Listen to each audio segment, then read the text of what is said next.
Je ne baptiserai pas avec le péché. Non, non, non.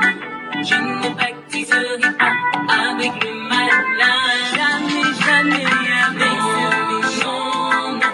Je ne baptiserai pas avec le péché. Non, non, non.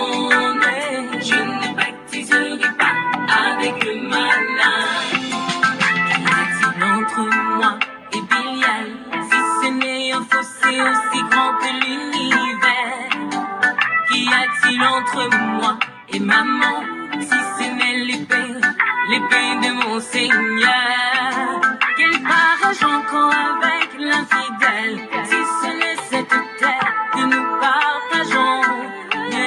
Quel lien ai-je encore avec le monde, si ce n'est Jésus-Christ qui nous... Madame, bonjour.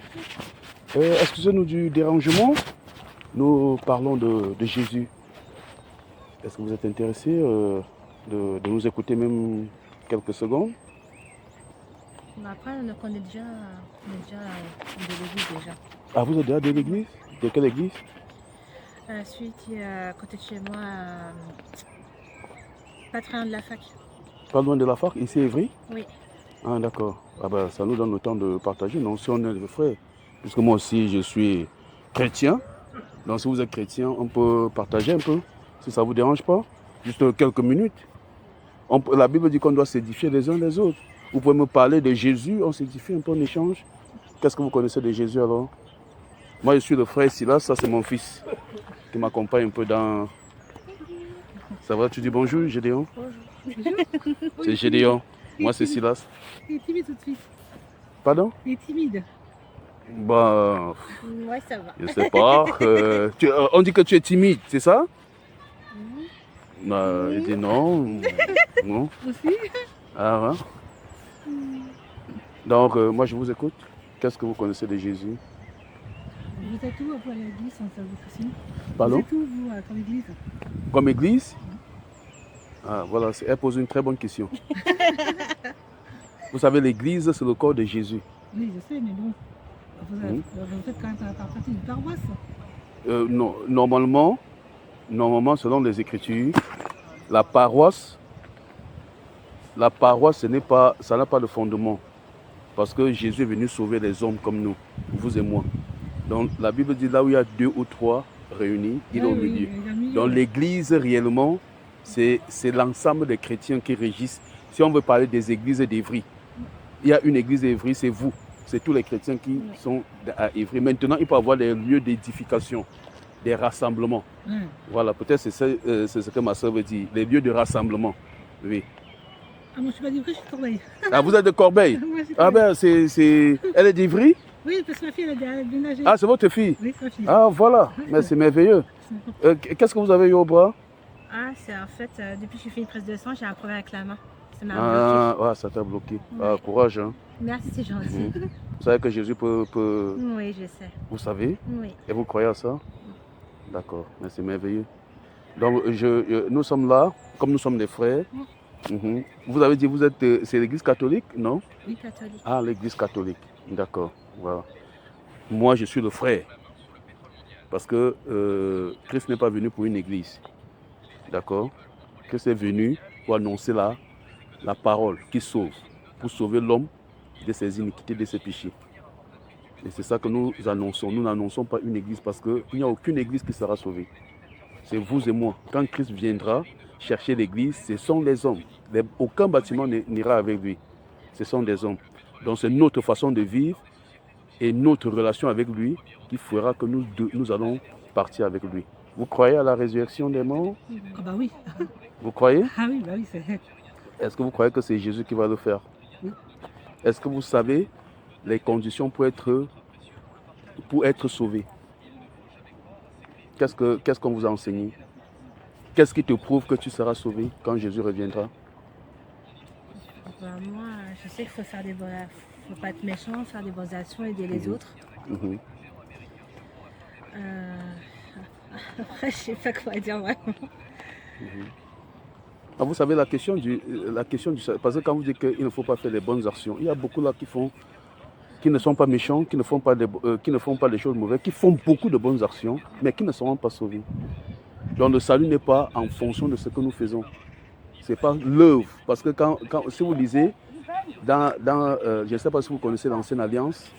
Oui, un peu, ouais. Voilà, si vous connaissez l'Ancienne Alliance, voilà. Ouais, t'as tout dit, Vous savez, c'est ça. Vous voyez, j'ai là une Bible. Vous voyez, il y a beaucoup des enfants du Seigneur aujourd'hui qui se disent enfants du Seigneur, mais qui ne connaissent pas la Bible, qui ne lisent pas la Bible. C'est comme si tu vas à l'hôpital, le médecin te fait une prescription, une ordonnance, et que tu rentres à la maison, et que tu prends le comprimé sans consulter l'ordonnance. Vous voyez, si vous le faites comme ça va plutôt vous détruire. Soit vous allez aggraver votre condition de maladie, soit vous allez peut-être faire une overdose. Et ça va vous tuer. C'est pour ça que la Bible est le médicament pour nous. C'est ça qui nettoie notre être et nous prépare à la rencontre du Seigneur. C'est pour ça que si vous ne lisez pas la Bible, ce n'est pas bon pour votre édification. Comment vous édifiez? Parce que le prêtre ne peut pas, il va rester un dimanche, vous lire peut-être la liturgie, qui ne dure peut-être que 30 minutes. Et vous allez passer toute une semaine. Et si vous n'êtes pas en contact avec le Seigneur, comment vous allez sentir la présence du Seigneur? De savoir que Jésus est vraiment venu pour vous. Vous comprenez ce qu'il dit? Vous avez une Bible? Ah oui, un peu. Non, elle. Moi, ça, j'ai à peu près compris, oui. Vous avez une Bible? Vous êtes sûr? Oui, quand on est dans les anciens, on va faire une, plus jeune. Ouais, je jeune. Elle avait, mais elle n'a plus. Ah si, comme elle a déménagé, je suis mis dans cette affaire. Ah, vous avez mis dans ses affaires. Ouais. Mais il faut la lire, c'est important. Mes deux filles, mes deux filles. Il faut, c'est bien. C'est bien d'avoir fait le travail, au moins de les amener dans la foi. D'accord? Mais la question reste, qu'est-ce qui est sûr si Jésus revient maintenant, vous serez sauvés? Tout ça, c'est l'objectif de notre marche. On n'est pas là pour inviter les gens dans notre rassemblement, non. On est là pour demander aux gens, est-ce que si Jésus revenait aujourd'hui, vous serez sauvés? Parce que la question du salut, c'est primordial. Parce que la vie après la mort, ce qui est certain, nous tous, nous allons mourir. Ah oui, bah ça, c'est certain. Il n'y a personne qui sera éternel sur la terre. Que tu sois milliardaire, Elon Musk, c'est sur toi, Emmanuel Macron, tu passeras par la terre, on va t'enterrer. Voilà Johnny Hallyday qui était le célèbre chanteur, mais il est fini, on l'a enterré. Comme tout le monde. Hein. Tout le monde meurt. Mais la Bible dit que celui qui meurt en Christ, il ne meurt pas. Celui qui est en Christ ne meurt pas. Je veux bien dire, je corrige. Celui qui est en Christ, lui ne meurt pas. Donc ça veut dire qu'il y a la vie après la mort. Lui, il sera ressuscité quand Jésus viendra. Mais je vous pose la question. Qu'est-ce qui vous prouve que... Si vous me posez la question, moi je vais vous répondre. Mais moi je vous pose la question. Qu'est-ce qui prouve que... Comment tu t'appelles ma soeur? Lucille. Lucille. Évile. Lucille et Évile, qu'est-ce qui vous prouve que si vous fermez les yeux maintenant, parce que ça peut arriver à tout moment, par accident, par AVC, les gens meurent maintenant sans les enfants, il n'y a plus d'âge. Mais Évile et Lucille, qu'est-ce qui prouve que si Jésus revenait maintenant? Parce que c'est la question centrale de notre vie sur terre, c'est le salut. Même si on a eu l'argent, même si on a eu des maisons, on va laisser tout ça un jour, on sera quelque part. Mais Jésus a payé le prix à la croix pour nous racheter. Qu'est-ce qu'il prouve pour vous, Évile? Lucille.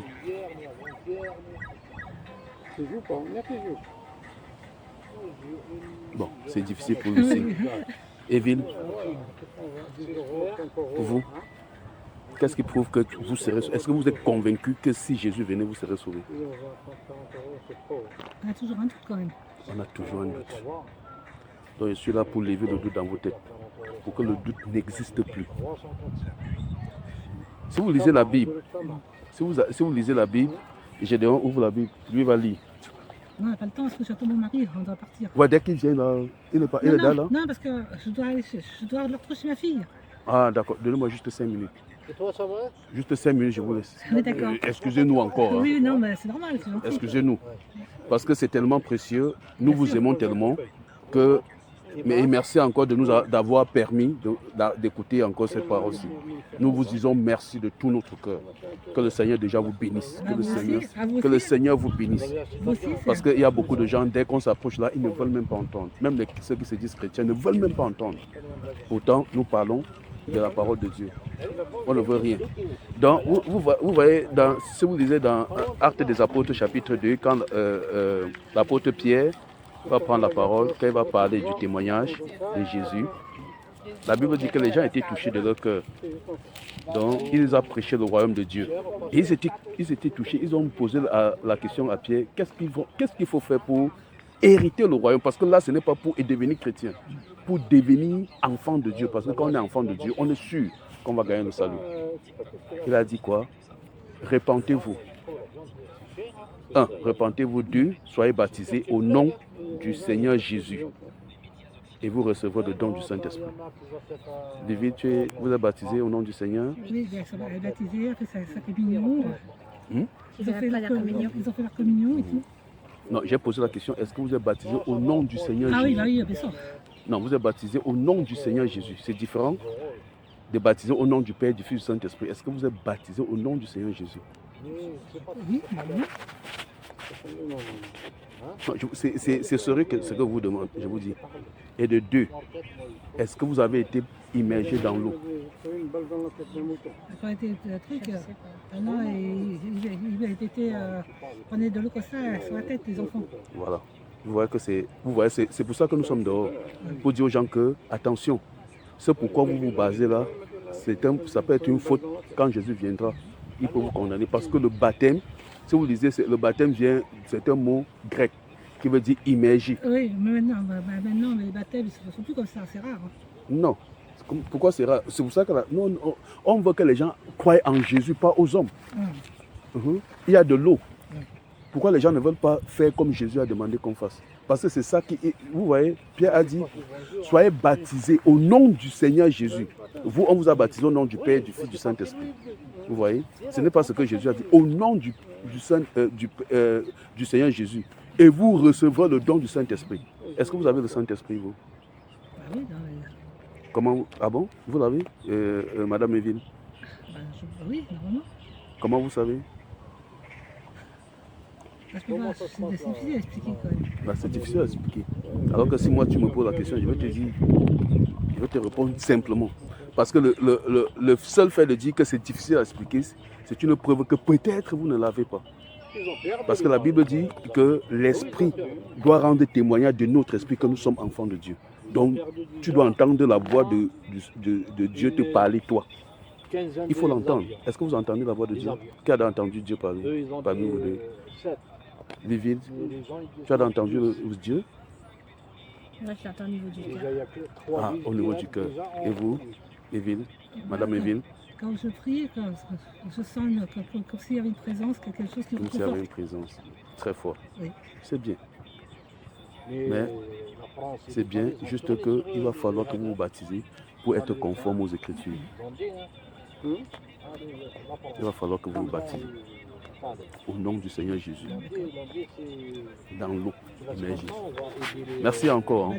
Je sais que j'ai pris beaucoup de votre temps. Non, c'est sympathique de discuter. C'est sympathique de discuter. Vraiment que le Seigneur vous bénisse, que le Seigneur vous fortifie. Je suis toujours pas, peut-être on se reverra un jour. Vous êtes Évry peut-être? D'accord, peut-être j'aurai l'occasion de vous revoir prochainement. D'accord. Soyez bénis, hein. Que le Seigneur vous bénisse. Bonne soirée à vous. Merci, au revoir. Je ne baptiserai pas avec le péché. Oh non, je ne baptiserai pas avec le malin. Jamais avec ce péché. Non, je ne baptiserai pas avec le péché. Non, je ne baptiserai pas avec le malin. Entre moi et Bilial, si ce n'est un fossé aussi grand que l'univers, qu'y a-t-il entre moi et maman, si ce n'est l'épée de mon Seigneur? Quel partage encore avec l'infidèle, si ce n'est cette terre que nous partageons?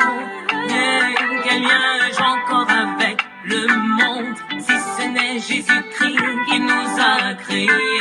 Non, non, non, non, non, non, non, non. Je ne baptiserai pas avec le péché. Non, je ne le ferai pas. Non, non, non, non, non. Je ne baptiserai pas avec le malade. Le son a brûlé. Non, je ne baptiserai pas avec le péché. Tu es descendu pour moi. Non, je ne baptiserai pas avec le malade. Vraiment, je lui donnerai mon âme. Surtout pas pour ce qu'il me propose en retour. Je n'ai aucune part